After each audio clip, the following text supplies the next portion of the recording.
Joaquin Dotz, lehen izlaria. Ogar pare bat, baduzue banatu dugun informazio guztu badakazela, baina galdera nahiko estu gabiltza denboraz, nahiko estu altoratuta dago diagonaldia, eta orduan galderak egiteko aukera bat jarri dugu, WhatsApp bidez zenbaki bat, hor jasoko ditu galderak eta planteatuko dizkigu izlariei, edo telefonoa erabili nahi, paper batean apuntatu eta ondoan izango dituzuen lankidei eman paper hori. Bukaeran egongo da txanda irekia, zuen iritzia jaso eta entzuteko aukera egongo da, eta horrela gode bai, bilduko ditugu erantzun gabeko galdera guztiak eta emango diegu beraiei ere erantzuteko aukera. Beraz, zuen ekarpenak eta jasotzeko aukera izango dugu, baina tartean saiatuko gara zorrotz izaten denborakin. Beraz, mendakagu Joaquin Dotz, zuetako asko ezagutzen duzue, izate denbora bat dara mazuen hemen irakaskuntzan, Moreiako da bera, Kastellokoa, urte asko dara matza Genevako Unibertsitatean lanean, hezkuntza zientzietan doktorea eta hezkuntzen didaktikan eta irakasleen formakuntzan katedraduna, hainbat liburu argitaratu ditu irakaskuntza eleaniztasunen inguruan, eta bere hitzaldiaren ingurua izango da, Las lenguas en la escuela, un problema o una oportunidad. Cuando quieras, Joaquín. Buenos días a todo el mundo. Y quiero comenzar agradeciendo la invitación que me permitió hacer el salto anoche tarde desde Los Alpes hasta Pamplona, ciudad que frecuento por cuestiones educativas desde hace 30 años.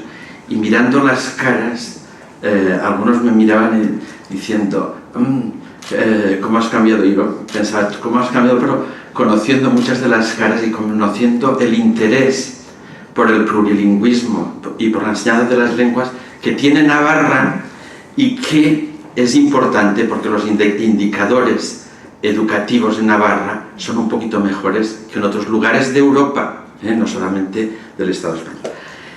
Quiero comenzar con un juego de palabras sobre la fórmula general nuestras lenguas, otras lenguas, diciendo que lo que es fundamental es que las nuestras sean de los otros y las lenguas de los otros sean un poco más nuestras, y que es importante y que yo lo considero el reto o uno de los retos educativos fundamental del siglo XXI.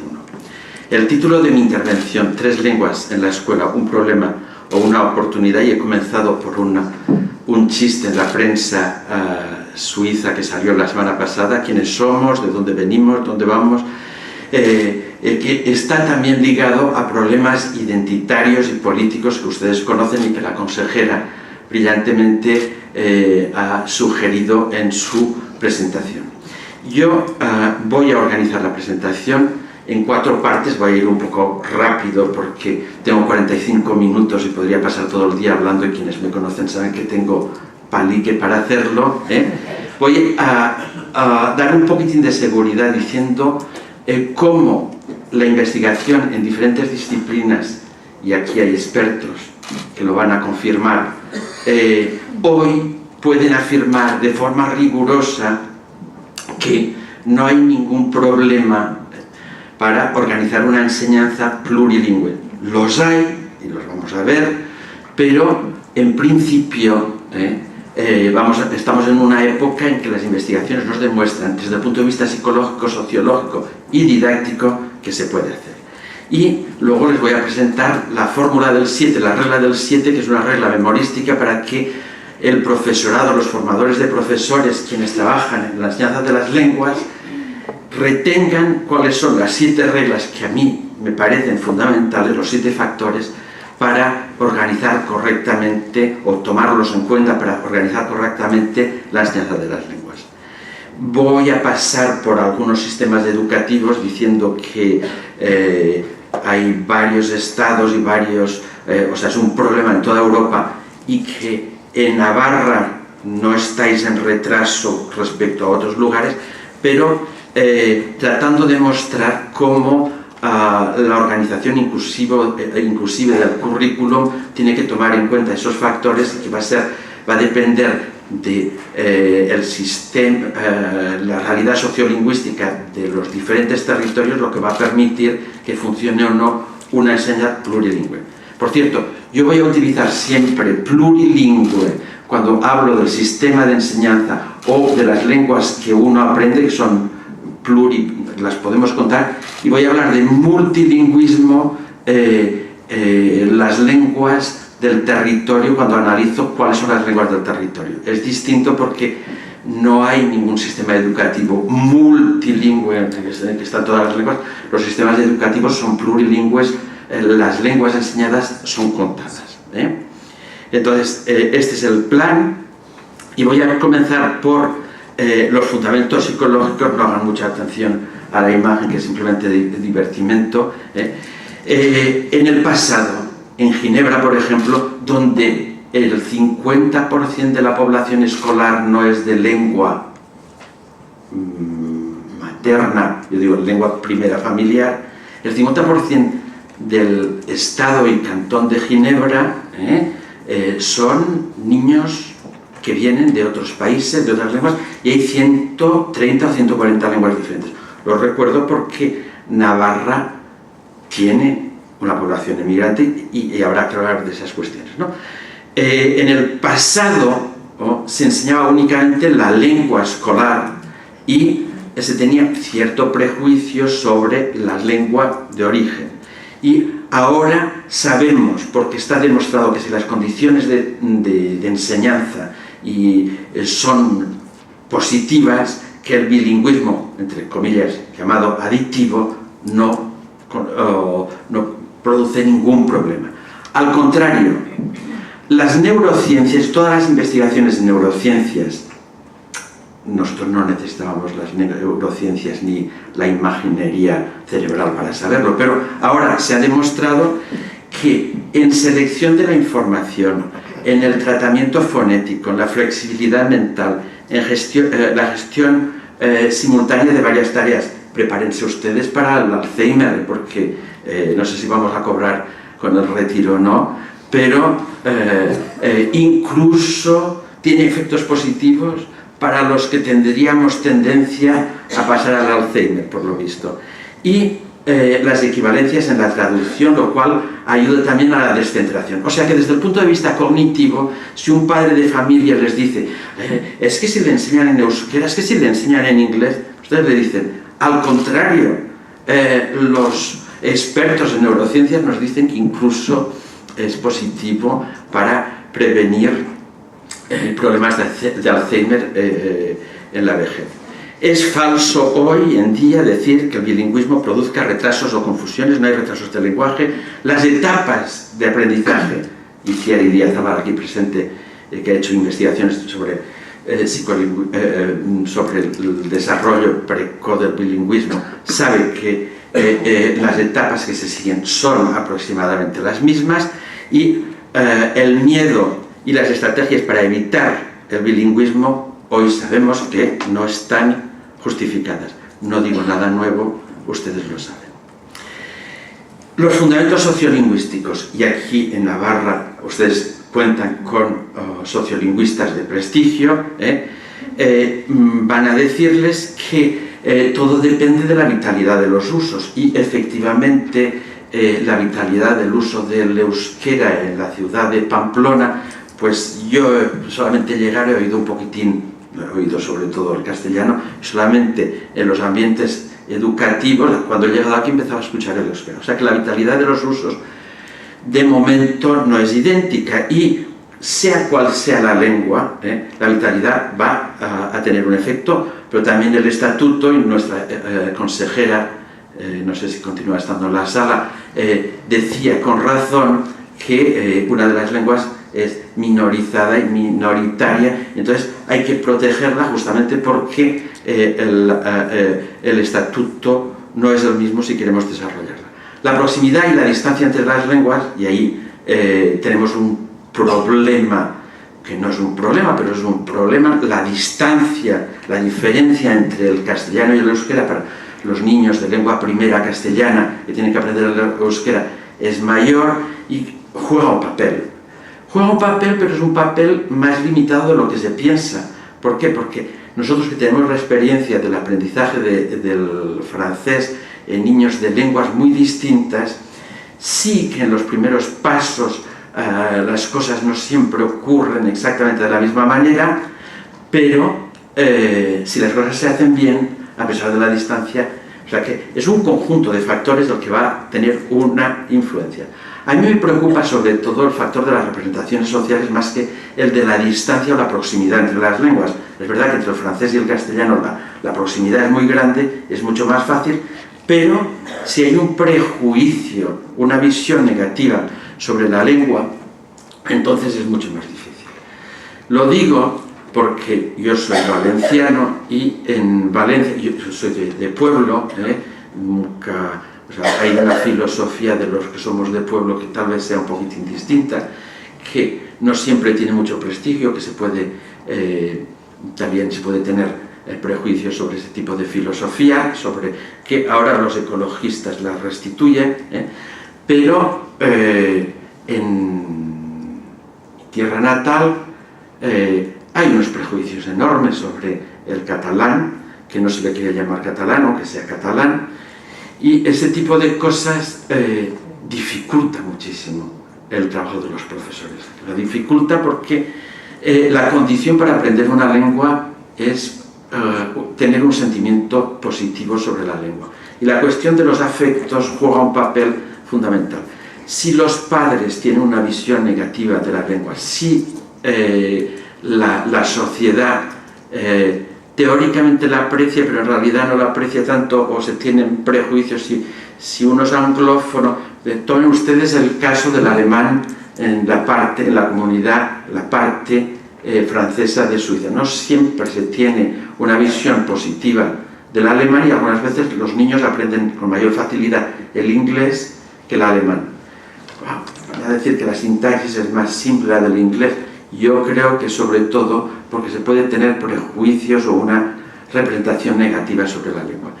Y luego, por supuesto, el nivel socioeconómico, el nivel cultural, las lenguas familiares, todos esos factores van a jugar un papel, pero lo cual no quiere decir que no se pueda hacer, pero hay que tomarlo en consideración. Por eso, y ya lo anuncio desde ahora, la adaptación de los proyectos curriculares de centros, los proyectos lingüísticos de centros tienen que tomar en cuenta los factores sociolingüísticos y, por supuesto, toda la comunidad foral de Navarra, pero por lo poco que sé de Navarra concentra una diversidad enorme, no solamente climática y de paisaje, que es magnífica, yo os tiro flores, pero lo pienso de verdad, sino también en la cuestión de nuestras lenguas, otras lenguas, en que todo el mundo no considera las nuestras como nuestras y la de los otros a veces no se respeta suficientemente.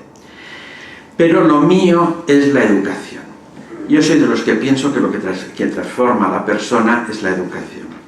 El cerebro está ahí, la sociedad está ahí, va a tener una influencia enorme, pero soy de los que tengo la ilusión de que la educación pueda transformar o nos pueda hacer vivir un poco mejor. Y entonces soy de los que pienso que el desarrollo humano va a poder mejorar en la educación en una pluralidad de lenguas, por una pluralidad de lenguas, lo que exige enseñanza de las lenguas distintas. Y vamos a ver muy rápidamente, porque me dais 45 minutos, qué es lo que propone en primer lugar Europa, que lo conocéis todos, que es la regla del 3, y luego van a ver la regla del 7 de Joachim Dorf, en el que regla número 1, a partir del repertorio del alumno, tomar en consideración las necesidades del alumno. Y las necesidades del alumno, aquí en Navarra, como en toda Europa y tal vez en el mundo mundial, son muy diversas porque vivimos en una sociedad en que los movimientos migratorios son fundamentales y que el reto del siglo XXI es que yo, que soy de un pueblecito de montaña que es maravilloso y que invito a todos a visitarlo y a hacer turismo en Morella, hace 30 y pico años que vivo en Suiza y la gente se desplaza como nunca se había desplazado, y entonces el repertorio lingüístico de los que entran a la escuela hay que tomarlo en consideración. Y las lenguas de los otros ya son lenguas nuestras, porque decir en una escuela nuestras lenguas, cuando ustedes pueden tener 10 o 15 alumnos magrebíes y sin saber si hablan el amazigh o el árabe, pues también tiene su influencia. O sea que partir del repertorio del alumno y al menos 3 lenguas en la escuela, lo cual ya es el caso de Navarra. Lo que pasa es que cómo hacer con las 3 lenguas, porque se tienen 2 lenguas de escolarización oficial, hay que dar una importancia mayor a las lenguas de la inmigración y de minoritarias y de la inmigración, y las lenguas extranjeras y clásicas, y pongo el plural intencionalmente, porque de la misma manera que hay una lengua hegemónica y una minorizada en Navarra, castellano y euskera, también el inglés es la lengua hegemónica porque lo pide la sociedad como lengua extranjera, pero hay otras, y ustedes son vecinos de los franceses o de lenguas minoritarias del otro lado de la frontera. O sea que también es una cuestión que uno tiene que pensar y abrir más o menos, aunque sea muy difícil para los que tienen que organizar el sistema educativo, ver cómo hacemos. Y lo que dice Europa, además, es que las lenguas que se enseñan, y lo dice porque lo decimos nosotros los investigadores, yo conozco prácticamente todo el equipo de gente que propuso este trabajo, dice que la lengua tiene que ser no solo materia escolar, sino lengua de otras materias. Y ese es el desafío para nosotros, enseñar en inglés, en euskera y en castellano, y tal vez en otras lenguas, o ver lo que pasa en las escuelas del consulado en las lenguas de origen. Aquí les hago una lista de los obstáculos, porque problemas, a verlos, haylos, como dicen los gallegos. Glotofobia. Y glotofobia espero que no sea muy importante. Aquí yo creo que es menos importante la glotofobia contra el euskera en Navarra que la glotofobia contra el catalán en Valencia.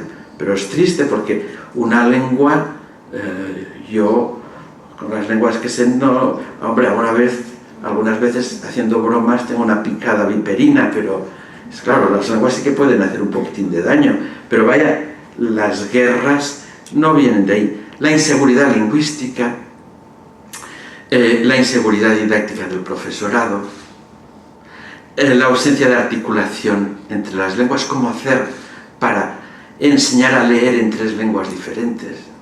Y eso tenemos que aprender a hacerlo. Tenemos pistas, pero tenemos que aprender a hacerlo. Cómo tomar en consideración los resultados escolares, porque si yo ahora les prometo a ustedes que gracias a la enseñanza plurilingüe el nivel de inglés va a ser mejor y dentro de 3 años se hace una evaluación y no es el caso, o sea que paso a paso, pero hay que tomarlo en consideración, ¿no? Y luego la organización del tiempo, la burocracia, etcétera, que para el profesorado es fundamental porque algunas veces los proyectos son una primavera educativa, como lo que está pasando en Valencia, pero al mismo tiempo la resistencia, y estoy hablando de problema, es que los profesores dicen, es que desde que está este nuevo proyecto tenemos que trabajar 2 veces más y además nos dicen que nos pagarán menos al retiro, O sea que ahí hay el lugar de formación y la construcción de recursos es fundamental. Lo mío, los fundamentos didácticos, privilegiar los usos orales, privilegiar los usos orales, privilegiar los usos orales y escritos. Lo repito porque en el caso del euskera en el pasado se olvidó un poco. Adaptar los proyectos integrados de lenguas a la realidad sociolingüística. No es lo mismo estar al lado del Bidasoa que estar en la ribera. Entonces los proyectos van a ser diferentes según la realidad sociolingüística. Empezar a yo soy partidario de investigar sobre las prácticas docentes del profesorado. Comenzar por observar cómo trabajan, aprender de cómo están trabajando y proponer un trabajo, aprender de las prácticas reales, hacer una transposición didáctica, disculpen por el término, pues el término que se utiliza en investigación, en que los nuevos currículos se elaboran a partir de los resultados de investigaciones sobre las prácticas, se hace remontar, se hace una ingeniería didáctica, y Ciar Idiazábal creo que va a hablar sobre la ingeniería didáctica, se construye una ingeniería didáctica a partir de experiencias y los programas se adaptan a las prácticas, no únicamente prescripciones que nunca llegan a poderse realizar. Y eso es lo que yo aquí he llamado adaptación curricular ascendente. Estoy en el punto 4 para quienes se están perdiendo con un ritmo un poquitín rápido. Ok, llego a la regla del 7. Voy a ver si me hago famoso con la regla del 7. Cuando yo soy de la escuela de la regla del 3, la regla de no sé qué, yo voy a inventarme la regla del 7 y a ver si al menos en Navarra alguien me escucha. Bueno, hay 4 factores que no dependen de ustedes, profesores.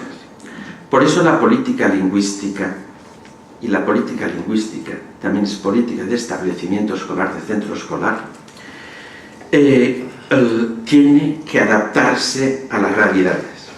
Y esos 4 factores de los que ya he hablado, es la vitalidad lingüística de las lenguas. No es lo mismo enseñar una lengua que está en el entorno, que vive en el entorno, sino vamos a tener que crear la vida dentro del aula, las relaciones entre las lenguas de contacto, en contacto, saber qué relaciones tienen de proximidad, qué relación puede existir. Yo soy interaccionista y pienso que se interactúa entre las lenguas, entre el euskera y el castellano hay interacciones que son particulares, como hay interacciones particulares entre el inglés y el castellano, o el inglés y el euskera. Y yo creo que hay incluso aquí intérpretes que podrían ayudarnos a comprender cómo hacemos para pasar de una lengua y otra, y qué fronteras existen entre las lenguas.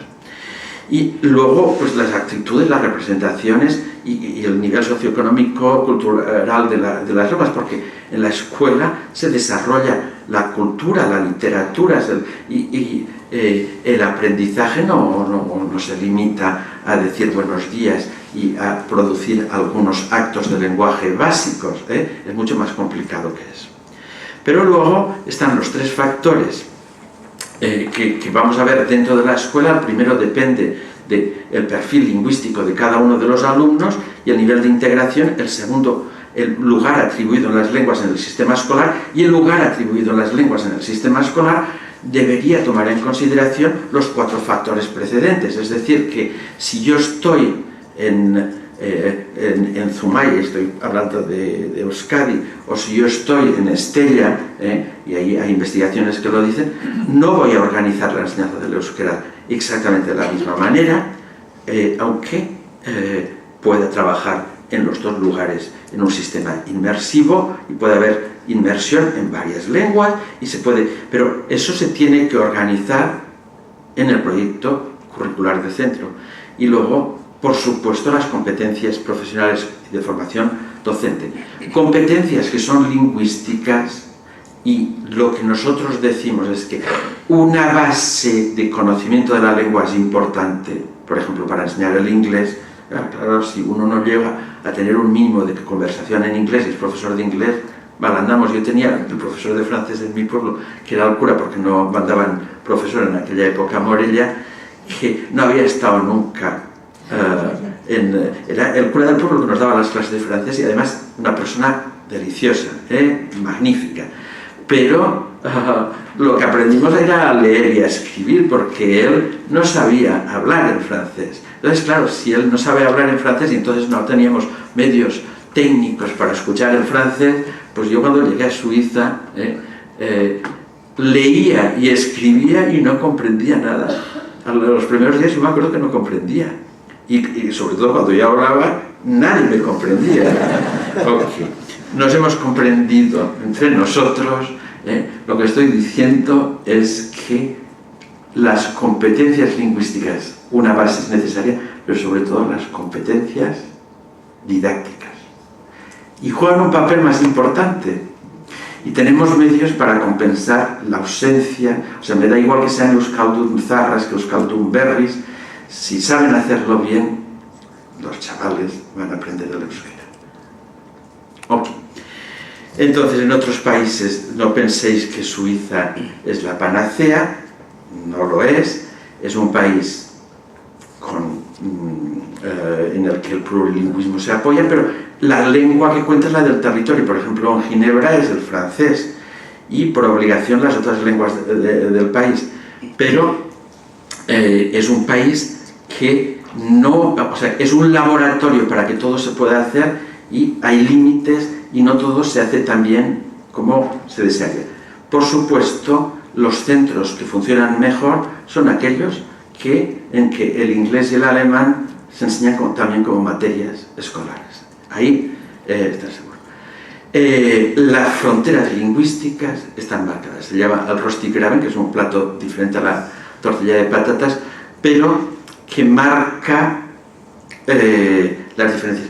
Y los lugares bilingües son ciudades bilingües, como bien, si no, es un país en que si yo saco aquí un billete, veréis que están las 4 lenguas, inclusive el romanche, escritas en los billetes, pero en realidad hay cantones bilingües, ven ustedes el extremo de color violeta, pero la mayoría de cantones son oficialmente monolingües, es la lengua del territorio que cuenta, pero con una sensibilidad particular sobre el plurilingüismo, y esa sensibilidad particular sobre el plurilingüismo ha hecho que los problemas se resuelvan de forma consensual y que la perspectiva de política lingüística no es una política lingüística de conflicto, es una política lingüística de entendimiento, lo cual para alguien como yo, que no es ni de un sitio ni de otro,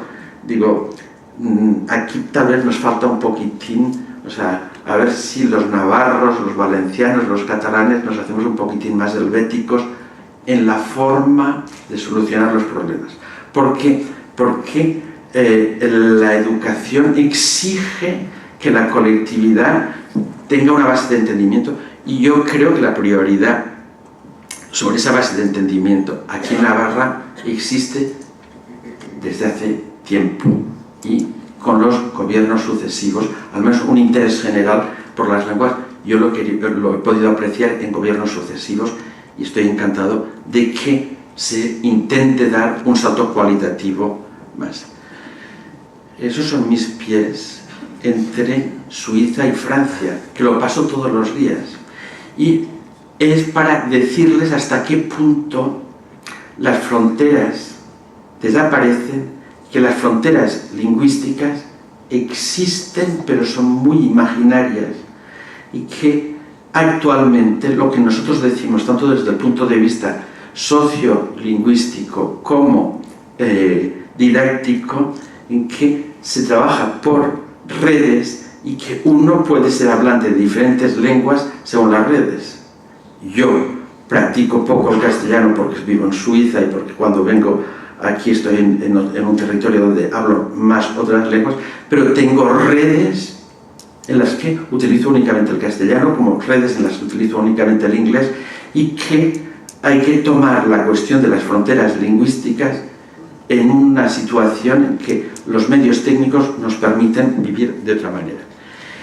Factor por el que he insistido, esto es el cantón de Ginebra dividido en territorios, y lo que está de azul oscuro es más del 50% de los alumnos que no son de la lengua del territorio. Eso va a ser tendencia general si los movimientos de población son tan importantes como lo que estamos viendo, y si las fronteras no se cierran totalmente. En Luxemburgo, voy a pasar rápidamente, en el Valle de Aosta y en Andorra, son sistemas de educación plurilingüe. Yo el que conozco más es Andorra. Lo voy a resumir el de Andorra rápidamente porque me parece ejemplar. Me parece ejemplar porque Andorra tiene varios sistemas educativos dentro del mismo país. Está el sistema católico apoyado por el copríncipe y obispo de la Seu d'Urgell, está el sistema francés, que es el más antiguo, que le resultaba gratuito, el sistema educativo español, que imitó el sistema francés y que también es gratuito, pero que no enseñaba el catalán porque era el Estado el que lo presentaba. Y cuando se dieron cuenta que el catalán tenía una parte, se enseñaba poco, se crearon las escuelas andorranas, en 1980 y algo. ¿Por qué se crearon? Porque veían que justo al lado los niños tenían derecho a aprender el catalán, y en Andorra, cuya lengua oficial es el catalán, no se enseñaba en catalán. Y fue un movimiento de la población. Yo conozco a los pioneros, una de ellas desgraciadamente murió, y el premio educativo, soy del jurado del premio educativo María Geli, que fue una de las fundadoras de las escuelas andorranas. Y es un sistema en el que hay 3 profesores para 2 aulas. Uno que habla siempre el catalán, uno que habla siempre francés y uno que habla siempre en castellano. Y con los mayores se añade uno en inglés.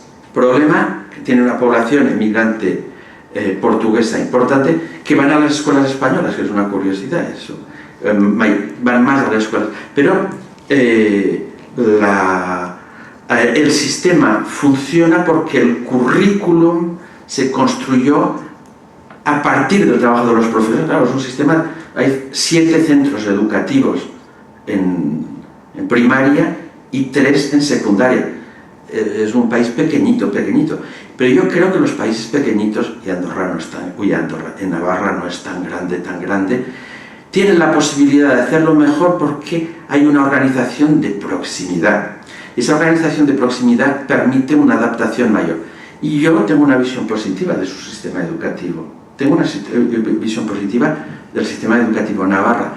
No me fío de los indicadores, porque no se ve todo en los análisis de los indicadores, pero ustedes tienen unos resultados mejores que en otros lugares. Bueno, el caso es que en Navarra se practica algo ejemplar y además con resultados muy buenos, porque en esos 7 centros educativos la mayoría de alumnos salen dominando la lengua.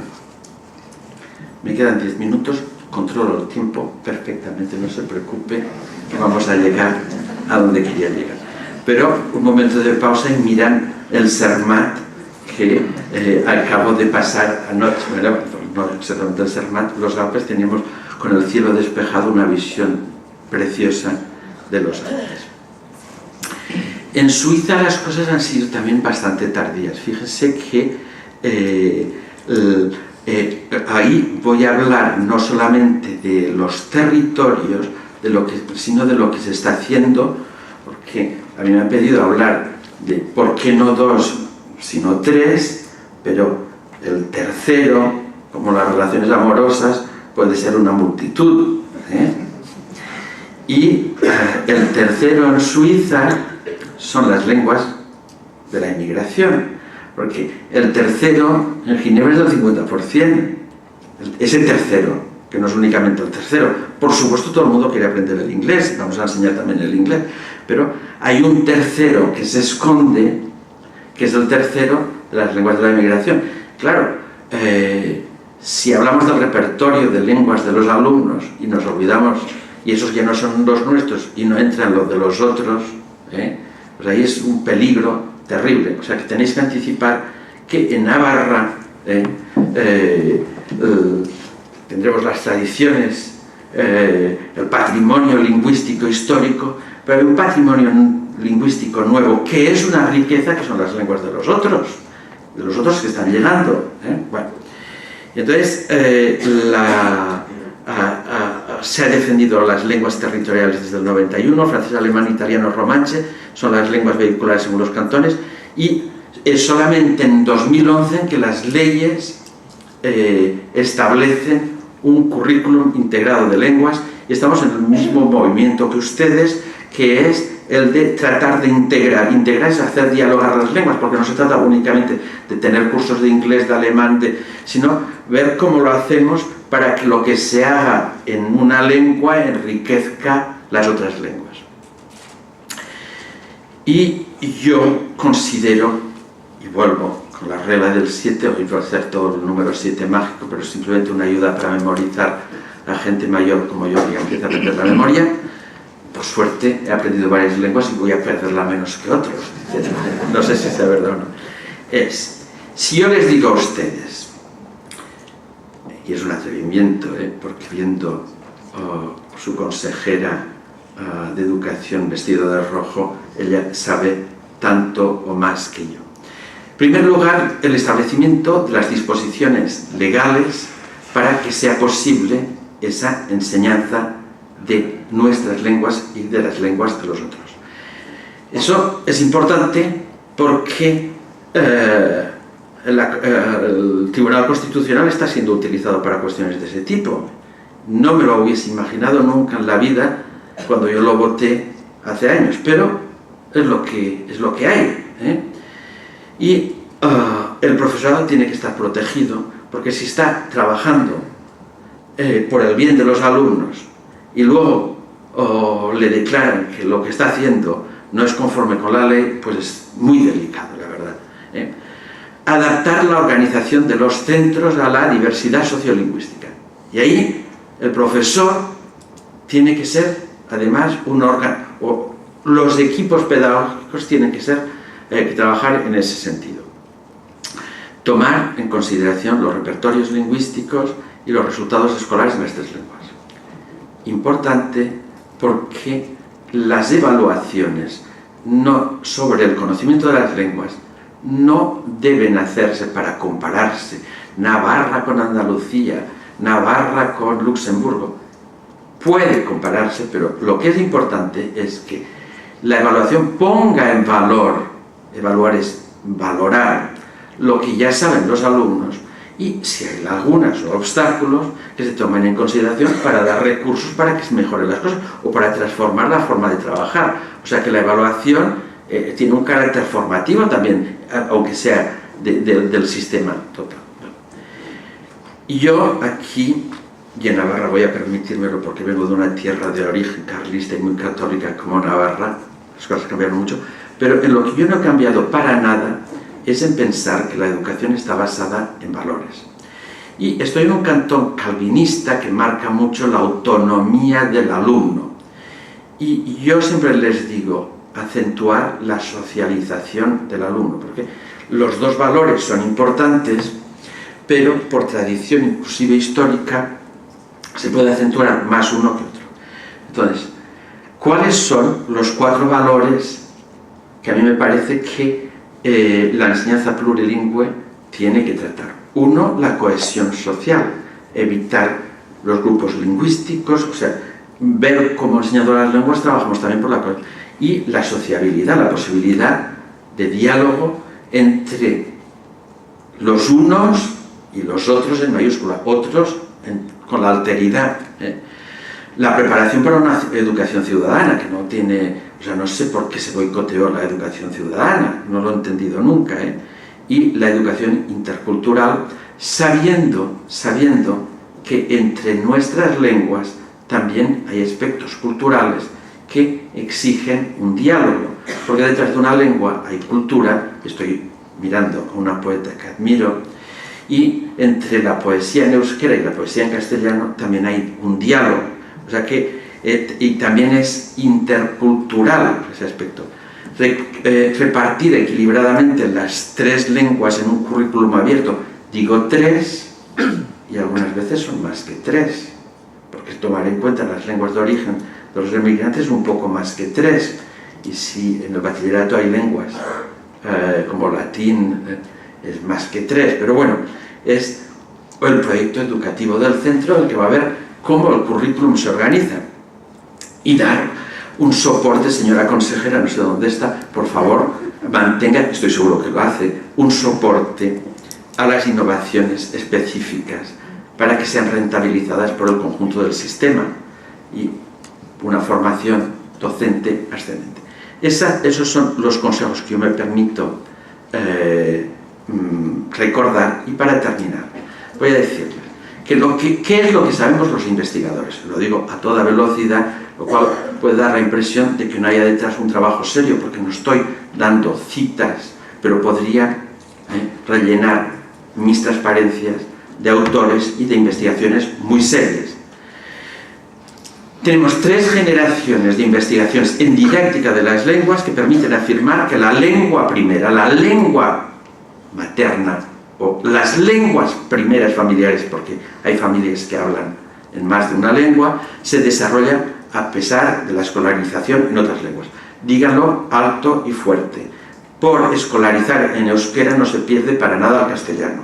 Y por escolarizar en castellano, si se trabaja suficientemente el euskera, puede que se pierda, pero no por razones psicolingüísticas, sino por falta de input en euskera. Los saberes no lingüísticos no están amenazados, al contrario, contribuyen al desarrollo de capacidades cognitivas y de socialización. Los saberes, tal vez, lo que quiero decir es que todas las materias escolares pueden enriquecerse con la enseñanza de las lenguas. Enseñar en 3 lenguas puede ayudar a resolver situaciones sociolingüísticas complejas.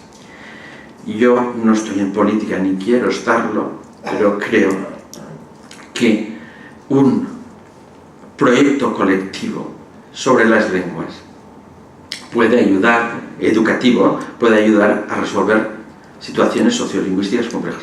A menos tengo la esperanza de que sea así, porque vale la pena que continuemos a vivir juntos. Y la generalización de los sistemas educativos es limitada. ¿Qué quiero decir ahí? No puedo vender una falsa promesa. Yo he dicho, hay 7 factores que tienen una influencia. Hay países que lo están experimentando con éxito, pequeños países sobre todo, Luxemburgo, el Valle de Aosta, Andorra, espero que sea el caso también en Navarra, pero la generalización está por ver. La generalización de una enseñanza sistemáticamente plurilingüe, es decir, en 3 lenguas, está por ver. Y para que los proyectos educativos en 3 lenguas funcionen, tienen que adaptarse al currículo a las necesidades del contexto. Lo he dicho 3 veces: organizar y coordinar los proyectos lingüísticos y la progresión de los aprendizajes entre las 3 lenguas, lo repito también, y vamos hacia una nueva generación de herramientas de trabajo para el profesor, de las que hablará Idiazábal, que me parece fundamental, porque sin herramientas de trabajo, sin soportes, las cosas son mucho más difíciles. Se me ha dicho problema, o sea, el título de mi intervención, problema o oportunidad. Claro que hay problemas. Es un desafío. Un desafío, a la base, tiene un problema. Primer problema: 2 lenguas no resuelven las necesidades y lo que pide la sociedad. El inglés lo piden. Yo, para mis hijos, quiero que aprendan más que las 2 lenguas del territorio. Y entonces, ahí, 3 lenguas de escolarización es un desafío para el profesorado. No lo sabemos hacer todavía suficientemente, o sea que hay que lanzarse en proyectos para aprender a hacerlo, lo cual también es apasionante, y no sirve de nada dar prisa. Hay que hacerlo paso a paso y no pedir al profesorado o a los centros educativos algo inmediato que todavía no lo sabemos hacer suficientemente. Ahí yo veo los problemas, pero claro que es una oportunidad. Estamos en la primavera en Pamplona. Vean ustedes la primavera lingüística y educativa. El plurilingüismo, yo les he dicho, es un reto. Si no empezamos ahora, todavía va a ser peor. Hay que mejorar la acogida de todas las lenguas, porque si no, lo que estamos creando es una ruptura con alumnos que van a estar... Yo tengo la hipótesis que en Francia la mala acogida de los emigrantes ha tenido un efecto en la violencia que hay en los barrios, etc. O sea que estamos preparando el futuro, pero también por cuestiones lingüísticas e identitarias, también un futuro en paz y armonía. La inversión en 3 lenguas de escolarización puede contribuir a mejorar los resultados limitados en inglés, en euskera y en castellano, a pesar de que los datos en Navarra son relativamente buenos. pero lo hacemos también para mejorar los resultados y al final del año de nuestro proyecto del centro tenemos que poder demostrar que han aprendido más inglés.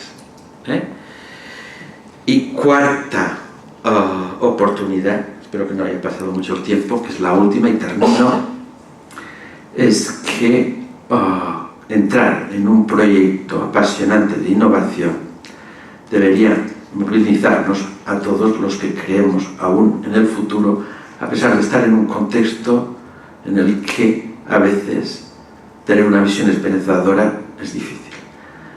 Eso es todo.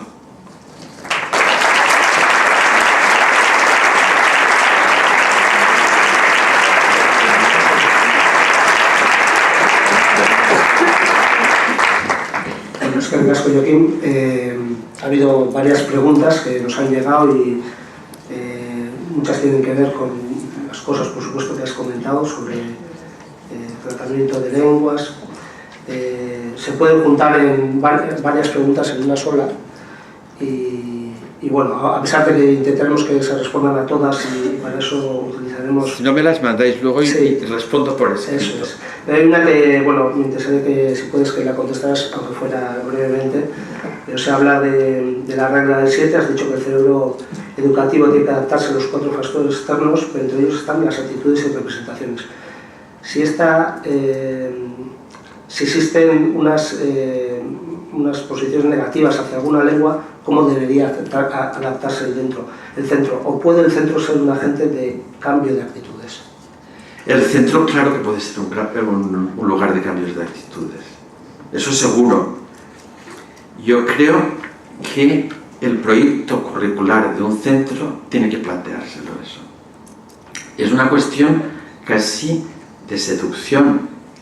Y ahí es delicado, pero en el ideario de un centro plantearse valores y anticipar, no solamente los directores, todo el equipo pedagógico, cómo hablar y defender las lenguas, los orígenes culturales y el diálogo entre las lenguas es básico. Entonces, si ustedes tienen un proyecto, los padres o los representantes de los padres tienen que implicarse en el proyecto. No son los que mandan, porque en Valencia, por ejemplo, lo que me preguntaban, porque me audicionaron incluso en el Parlamento, y lo que decían es, son los padres de cada centro los que van a decidir la proporción de lo que se enseña en cada lengua. Y digo, eso yo no lo he visto en ningún país del mundo, que los padres digan, quiero el 50% en inglés y el 10% en catalán y el 40% en castellano. Y eso no lo he visto. ¿Qué representa? Que no quieren el catalán y entonces algunos padres, entonces el diálogo entre padres y equipo pedagógico para defender los valores que representan las lenguas que enseñamos y para hacerles comprender cuáles son los medios y qué es lo que podemos hacer con los medios, pero al mismo tiempo trabajar colectivamente para defender las lenguas es fundamental. En Valencia, el trabajo que han hecho las escuelas valencianas de hacer, son profesores, fiestas en los pueblos, movilizar a los alumnos en defensa de la lengua ha sido fundamental, porque yo creo que en Valencia la representación sobre mi lengua primera en algunos lugares es mucho peor que la representación que se tiene aquí del euskera, a pesar de que el uso del valenciano o catalán, da igual el nombre, es mucho más, está mucho más extendido, pero hay más prejuicios. Entonces, la primavera educativa de Valencia es un ejemplo, una primavera educativa. La Olimpiada de las Lenguas, fíjense ustedes, yo trabajo en Brasil para defender en Brasil tienen un 20% de la población iletrada, que sabe descifrar, pero que le dan una carta y no comprende lo que dice la carta.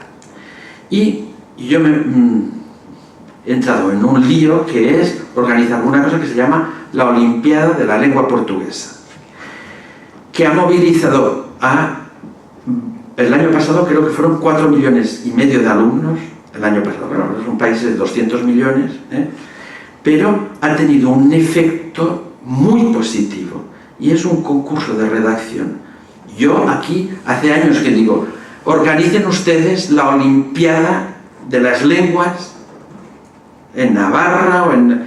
Porque los padres van a comprender, van a ver cómo los niños saben y hagan la Olimpiada de las Lenguas oral, no escrito, oral. Que presenten una conferencia en inglés, que presenten una conferencia en euskera. Y el primer premio para los grupos de niños que hablan las diferentes lenguas. Ese tipo de situaciones crea representaciones positivas.